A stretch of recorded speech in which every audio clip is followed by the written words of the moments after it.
Olá, olá, sejam todos bem-vindos para mais um episódio de Apenas um Lacan latino-americano. No episódio de hoje a gente vai começar um tipo de vídeo diferente. A gente vai fazer um vídeo de análise da história da sexualidade do Michel Foucault, volume 1, Vontade de Saber, mas sempre mantendo uma conversa com Lacan. O que será que acontece se a gente colocar os francesão para sambar? O que vai sair de colocar Foucault e Lacan para conversar a partir dos nossos objetivos? Quais são os nossos objetivos aqui nesse canal? Estabelecer os pressupostos, os conceitos e uma prática de uma análise de discurso lacaniana. Então, vamos lá para o caderno e vamos tentar explicar Michel Foucault a partir dessa interlocução com Lacan. Cadê eu? Cá estou. Bom, vou tentar fazer uma análise mais corrida aí do texto do Foucault. Hoje a gente vai analisar o capítulo 1 do História da Sexualidade, volume 1. O capítulo 1 chama Nós Vitorianos. E nesse capítulo 1, o Foucault vai fazer uma análise da sexualidade enquanto reprimida. A sexualidade reprimida ali do século XVII ao XIX, é uma marcação temporal que o Foucault faz. Mas que serve também para a gente pensar até hoje sobre os efeitos da repressão sexual que ocorreu a partir do século XVII, nessa orientação do Foucault. E o Foucault ele vai dizer que a sexualidade se reprimiu pelo efeito de certo desenvolvimento de discursos e certo entrelaçamento de discursos que coincidiram, que produziram essa repressão sexual. Então a repressão sexual para o Foucault ela é efeito da moral sexual cristã e de não só a moral sexual cristã funcionando, porque ela funciona de várias formas no campo da sexualidade, é o que a gente vai ver no capítulo 2, mas especialmente um certo momento da moral sexual cristã e um certo exercício de poder que a atravessa, que vai produzir silenciamentos da sexualidade, confissão de certas sexualidades proibidas e certa forma que a sexualidade pode ter, pode ser confessada, pode existir. Então, a sexualidade ela vai criar a moral sexual cristã, ela vai criar um molde para a sexualidade ali, uma certa norma, certos lugares de silenciamento e certas formas possíveis de fala sobre a sexualidade. Além da moral sexual cristã, funcionando ali no século XVII como um poder repressivo, Foucault também vai colocar isso em combinatória com a burguesia. Então, a moral sexual burguesa vai se articular essa moral sexual cristã, também produzindo esses efeitos de repressão sobre a sexualidade. Além dessa moral sexual burguesa, tem também a forma social que acompanhou a burguesia, que marcou a burguesia, que é a família. Então, a família tomando assim o lugar de forma social dominante, também vai ter um efeito sobre a repressão sexual, também vai ter um poder repressivo sobre a sexualidade e também vai constituir a moral sexual reprimida a partir do século XVII. E por fim, o capitalismo também vai entrar nesse jogo para Foucault, porque para o capitalismo, que também acompanha aí a burguesia, né, a liberdade sexual passa a ser vista como um problema, porque a energia humana tem que ser direcionada ao trabalho. Então, para o capitalismo não é interessante que se foda a qualquer hora. Tem que foder só de uma forma que seja propícia ao trabalho, para que o trabalhador tenha energia para trabalhar, para que o trabalhador esteja nos horários de trabalho e para que a procriação sirva de mão de obra para trabalho. Então, juntando burguesia, família, capitalismo e cristianismo no século XVII, foi dar um caldo que produziu a moral sexual reprimida, a partir da qual o sexo começou a ser entendido como algo que só podia ser praticado por papai e mamãe com o objetivo de procriação. Então esse é o efeito mais marcante da moral sexual burguesa para o Foucault. o sexo se restringiu ao leito, se restringiu à atividade de papai e mamãe, se restringiu a um silenciamento sobre a sexualidade, o uso da sexualidade como prazer, se restringiu a sexualidade orientada para a procriação e restringiu também todas as outras formas de sexualidade como aberrantes frente a isso, né?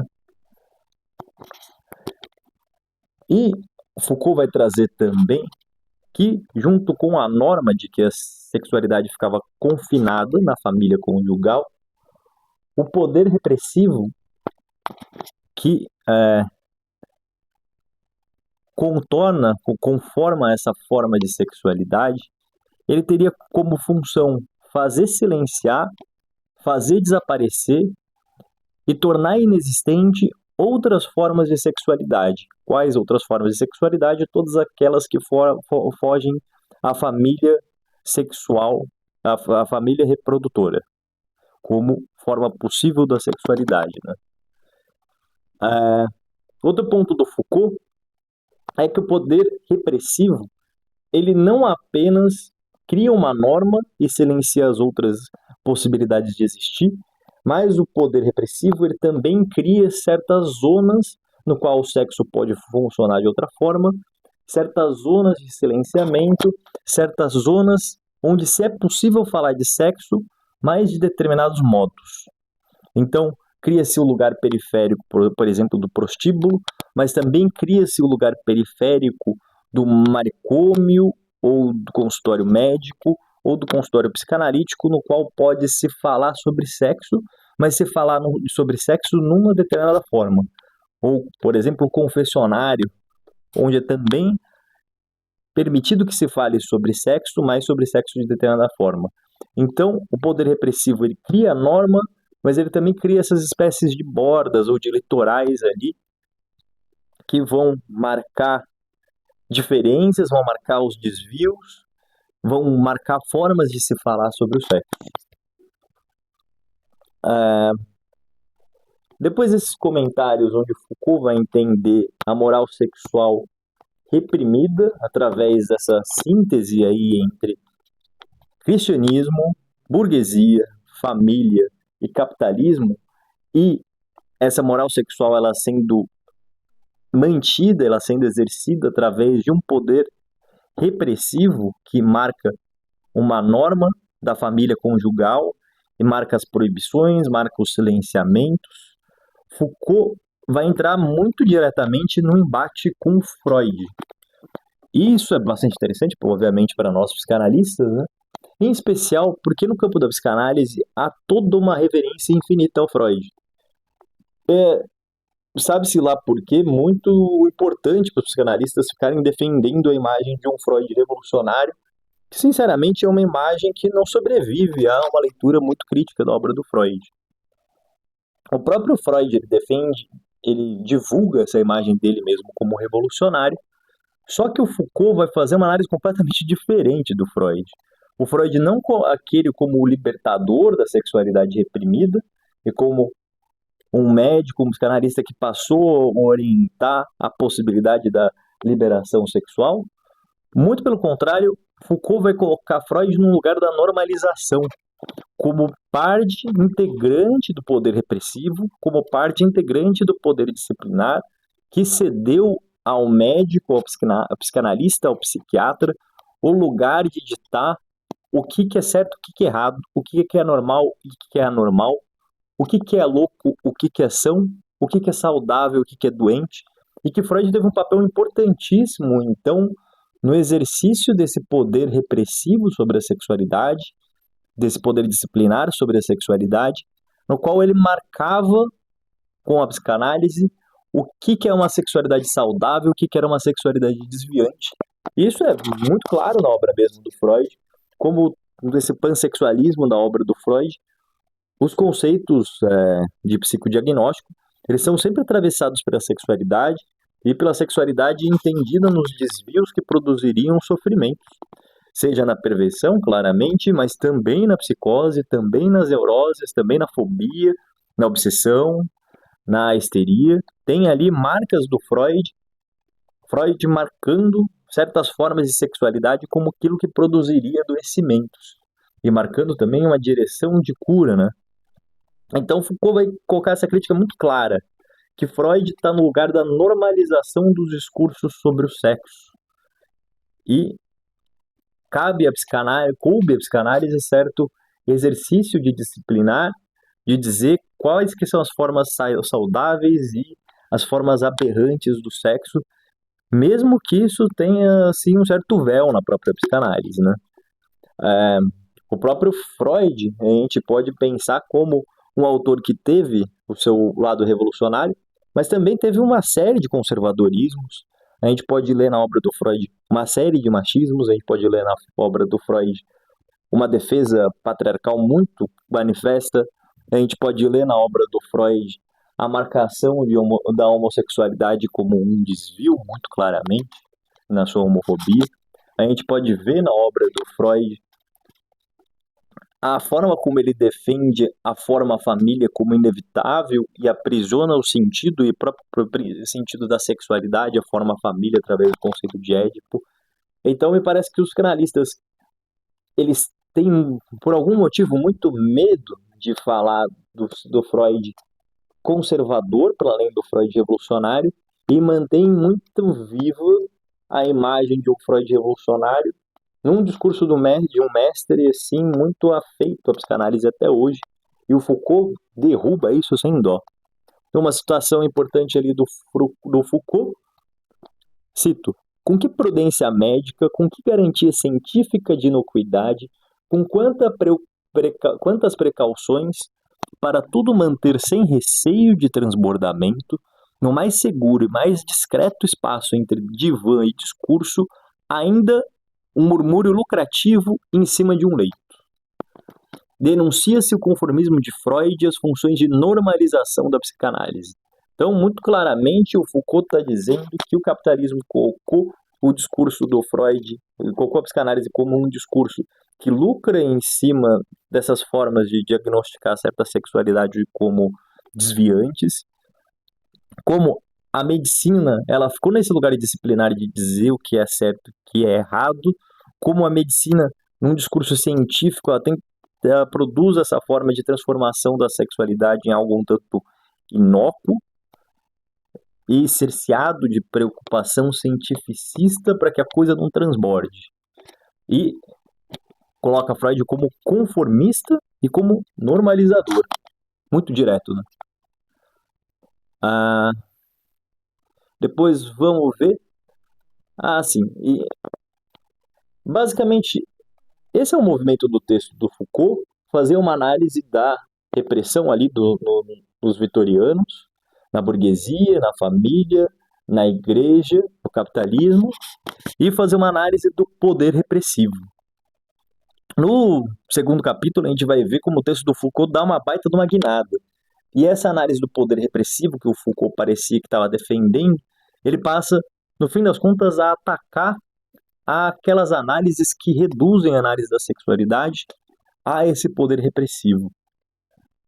Mas, antes disso, vamos tentar conversar um pouco sobre como se articularia Foucault e Lacan, o Lacan desse seminário 16, que ele está pensando o discurso, e o Foucault aí pondo em prática mesmo seu método de análise de discurso, analisando a sexualidade como discursos. Que será que a gente pode pensar aí nessa articulação Foucault e Lacan? O primeiro ponto que me parece interessante é que o Lacan no seminário 16, que está numa temporalidade próxima aí da história da sexualidade do Foucault, eles estavam próximos tanto de tempo quanto de contexto histórico, né? Estavam bebendo de fontes muito próximas ali em Paris. O Lacan, ele tem, assim, repetidas vezes no seminário 16, um ímpeto de dizer que as pessoas estão analisando ele errado, porque se analisa o estruturalismo como algo que fosse contraditório a uma análise histórica do discurso. Basicamente é isso que o Lacan fala, né? Tenta-se pegar o estruturalismo como uma análise sincrônica da língua, onde história não teria muito lugar, mas o Lacan fala, não, meu conceito de metáfora e metonímia comporta uma análise histórica. E, efetivamente, quando a gente vê no seminário 16 o Lacan fazendo análises do discurso através do conceito de metáfora e metonímia, tem uma certa relação aí, como o Foucault está pensando o saber, né?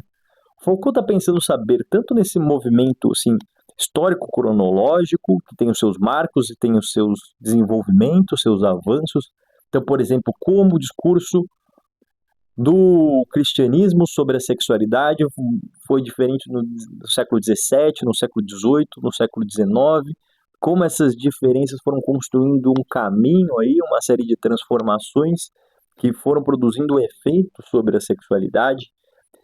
Isso me parece muito possível de ser analisado através do conceito de metonímia do Lacan, né? O conceito de metonímia que destaca na leitura de um discurso como se encadeiam os significantes em um determinado discurso, né, produzindo primeiro, segundo, terceiro e quarto.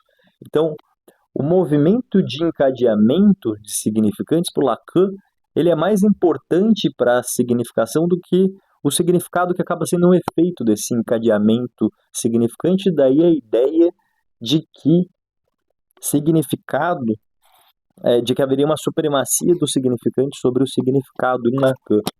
Então, metonímia no Lacan pode ser visto, sim, defendo eu, me parece que defende o Lacan também no texto, como uma leitura histórica, como discursos vão mudando ao longo do tempo, né? Então, como transformações de discurso produzem uma história, como a gente pode ver, por exemplo, numa clínica, como certos discursos em certos momentos de vida foram se transformando e foram transformando o analisante ali narrando a própria história. Já o conceito de metáfora do Lacan parece fazer uma construção que me parece parecida com essa que o Foucault faz, qual ele está entendendo certa coisa, no caso a sexualidade enquanto discurso, como uma certa síntese assim, de discursos que estavam se movimentando ali no século XVII. Então, tinha um discurso burguês, da família, o discurso do capitalismo, o discurso do catolicismo. Esse treco todo fez um caldo que produziu a moral sexual reprimida. Parece que é um movimento muito parecido que o Lacan faz com o conceito de metáfora, qual o conceito de metáfora pode ser entendido como uma espécie de síntese ou de suprassunção, onde um sentido atual ele comporta uma série de sentidos que foram se entrelaçando na constituição desse sentido atual. Derrubei meu fone aqui. Estamos de volta. Onde estávamos? Uma segunda aproximação que eu queria fazer entre Lacan e Foucault é que os conceitos que eles estão operando são, assim, muito chamativamente parecidos. Então vamos ver lá no Lacan, no Seminário 16. Ele está trabalhando com o conceito de sujeito, de saber, de verdade, de discurso. Quais conceitos o Foucault está trabalhando? Sujeito, saber, verdade, discurso e poder. Então só falta poder ali no pensamento do Lacan. Estranho. Outro ponto muito parecido são os pressupostos entre Lacan e Foucault. Vamos lembrar ali que nesse canal a gente trabalha com uma ideia do programa de investigação científica da Pola, que é uma comunidade de investigação em psicanálise argentina e brasileira, que a obra de um autor ela tem que ser entendida a partir de certos pressupostos que vão dar o tom da obra ali, e que no Lacan esses pressupostos seriam a de uma antinaturalização absoluta, uma negação da ontologia, a ideia de que não há coisa no mundo ou fatos, mas apenas fatos de discursos, a ideia que no lacanismo se chama metalinguagem, que vai muito nesse sentido, né? Não há natureza, por exemplo, tudo aquilo é antes uma ideia que compõe o que a gente passa a confundir como um fato, uma coisa, uma natureza. E todos esses pressupostos lacanianos parecem muito mais próximos do Foucault, da forma como Foucault está pensando o mundo, do que do próprio Freud. Então, em nível de conceito é parecido, em nível de pressupostos é parecido, o que a gente vê bem diferente mesmo são os objetivos dos autores. O Lacan está se propondo a fazer uma clínica e uma teoria da psicanálise, Foucault está se propondo a fazer uma história do saber e do poder. E por que será que o conceito de poder desaparece no Lacan e todos esses outros conceitos são tão parecidos, né?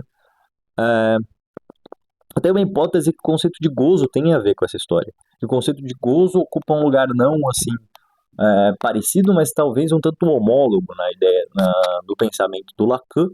O gozo ele é o efeito de um discurso, o gozo está numa relação com o saber, o gozo produz, ele incide sobre a subjetividade, e me parece que é um conceito interessante para pensar esse bate-bola entre gozo e poder, gozo em Lacan e poder em Foucault, é o conceito de reiteratividade de poder da Butler. Essa dica quem deu foi o Bruno Brunori, né, um autor argentino, e na Butler tem um livro dela que chama Body That Matters, o livro mais famoso dela, onde ela tem todo um capítulo destinado a analisar o conceito de reiteratividade do poder que ela tira de Foucault, para pensar como o poder se exerce, ele se pratica através do discurso, agindo na produção das relações entre as pessoas, nos lugares, nas posições, entre as pessoas atravessadas por um discurso e pelo exercício desse poder. Então, me parece que o conceito de reiteratividade do poder de Butler, ela pode trazer luz a uma certa forma de pensar o conceito de gozo que a gente vai defender nesse canal, de gozo como efeito de discurso. E a gente vai voltar sobre isso mais um pouquinho, vamos avançar mais um pouco. Bom, a gente dizia que o Foucault ele está estabelecendo, então, uma análise da moral sexual reprimida. Depois, ele está pensando nas formas de exercício de um poder repressivo, poder que interdita, que proíbe, que silencia, que faz inexistente, que anula. E a gente trouxe também que depois, um terceiro movimento ali, que é quando ele começa o capítulo 2, o Foucault vai passar a criticar os autores que fazem uma análise de poder que restringem a compreensão do sexo através de uma análise que se limita a analisar poder como poder repressivo. Isso Foucault está mirando um monte de alvos, mas me parece que o mais essencial, o mais importante é o próprio Freud. A análise do Freud sobre a sexualidade faz exatamente o que o Foucault está criticando. E o que o Foucault vai criticar no capítulo 2. É uma análise da sexualidade que só consegue entender exercício de poder na sexualidade como poder repressivo, aquele poder que diz não se pode falar, que se proíbe, que interdita, que pune. Então parece que na obra do Freud tudo existia como se fosse que no mundo havia assim uma baita de uma alegria, uma baita de uma satisfação, até que houve a moral sexual burguesa que reprimiu a sexualidade. E então, com isso, começou a se produzir uma série de mal-estar, e que o movimento pro Freud seria desreprimir a sexualidade reprimida que ferrou tudo. Então, estava todo mundo feliz, se reprimiu a sexualidade, todo mundo ficou triste porque ninguém mais pôde transar. Se todo mundo voltar a transar, pro Freud tá todo mundo feliz de novo. Parece que é mais ou menos essa a análise do Freud e a análise que o Foucault critica, né? Que não se consegue fazer uma análise de poder se só se entende poder como poder repressivo, como poder que interdita. E a partir do capítulo 2, o Foucault vai começar muito mais claramente a trabalhar com a ideia de poder produtivo, de poder que incita, de poder que produz subjetividade, produz modos de ser. Então, no Foucault a gente vai ver se operar essa transformação, essa mistura, até essa cooperação entre poder disciplinar, poder repressivo e o poder produtivo. Mas o Foucault ele critica muito diretamente Freud por se ater a uma certa compreensão sobre a sexualidade como a sexualidade apenas marcada pela repressão. Tá todo mundo transando felizão, reprimiu, todo mundo ficou triste, daí um monte de doença mental, se desreprimir, todo mundo volta a ficar feliz. E essa é uma pergunta muito importante que a gente pode tirar desse texto para a psicanálise. Se o psicanalista conseguisse fazer uma leitura mais profunda sobre dinâmicas de poder, como os poderes que incitam, como os poderes que produzem subjetividade de tal forma, o que aconteceria com a teoria da psicanálise? que vão ver que a teoria da psicanálise ela é completamente apoiada na ideia do Freud de que a sexualidade enquanto reprimida e que a sexualidade atravessada pela repressão compõe o mal-estar humano. Então, todos os conceitos do Freud vão operar em torno dessa análise rasa do poder como poder reprimido, segundo o Foucault, né? Então, se se chacoalha isso, muita coisa se chacoalharia na psicanálise e outras formas de pensar poderiam se abrir, como, por exemplo, a gente vai tentar defender aqui que o conceito de gozo. Ele pode fazer jus a se tentar pensar não o poder como proibitivo, mas outras formas de exercício de poder, como poder produtivo, como poder reiterativo da Butler, né? Ah, então vamos pensar como no Freud a gente tem esse movimento de que a repressão sexual, a proibição produz tudo que é mal-estar. O que será que aconteceria com a teoria da psicanálise se superasse essa ideia de que há apenas poder proibitivo, interditor operando na sexualidade? Me parece que, isso teria efeito sobre o conceito de elaboração da psicanálise, porque o conceito de elaboração da psicanálise ele é meio curioso. Eu tenho um texto que em algum momento eu vou apresentar aqui no canal sobre o recordar, repetir, elaborar do Freud, no qual eu faço uma análise que não há conceito de elaboração no Freud. A elaboração para o Freud, ela surge depois da experiência da fala, que o Foucault até faz uma piada sobre isso nesse primeiro capítulo, os benefícios do locutor, como se simplesmente falasse aquilo que tivesse reprimido, transformasse e fizesse um bem danado. A proposta de elaboração do Freud, ela se restringe absolutamente aí, porque o Freud só pensa a sexualidade e o mal-estar produzido como efeito da repressão, então se desreprimir tá tudo bem. Mas e se não tiver? Isso foi um problema muito grande na clínica do Freud. Porque no início lá dos tratamentos das histerias, havia repressão sexual, se falava sobre e se entendia, se dava voz ao sintoma, e o sintoma se transformava, como num passe de mágica. Então, o Freud cria o conceito de que elaboração é conseguir falar o que está reprimido. Mas o problemão que acontece é que depois de um tempo, uma série de pacientes atendidos pelo Freud voltavam com os mesmos sintomas, com sintomas piores, com sintomas transformados. E o Freud ficou com um problemão danado. Será que simplesmente falar aquilo que estava reprimido produz elaboração? E me parece que o Freud não consegue chegar a uma resposta muito convincente sobre isso na obra dele. Não chega de forma alguma no recordar, repetir, elaborar, no qual ele fala sobre recordar, repetir, mas não consegue falar nada de útil sobre elaboração. E me parece que isso é um efeito direto do Freud entender sofrimento como efeito da repressão, então, portanto, se desreprimir para de sofrer. Mas e se não for assim? E muito psicanalista trabalha apenas com essa visada que me parece muito reducionista. Outro efeito da repressão como única forma do psicanalista entender o mal-estar humano foi que o psicanalista ele ficou um tanto fetichista por formações do inconsciente. Como o reprimido é aquilo que faz sofrer, portanto, o psicanalista passa a dar uma atenção toda exagerada, na minha opinião, às formações do inconsciente como aquelas falhas que conseguem ultrapassar a barreira da repressão. E as formações do inconsciente, com certeza, têm um baita de um valor para a interpretação. Mas me parece que a psicanálise ela ficou viciada em jogar o todo do discurso fora, que compõe a clínica, e ficar dando um peso excessivo, exagerado ou quase único ponto de valor no discurso é aquilo que o discurso erra, falha, foge da repressão. Me parece que isso também é um efeito dessa falha de leitura da psicanálise, de que poder só se exerceria pela repressão e especialmente sobre a sexualidade causando sofrimento. Então fica a nossa questão.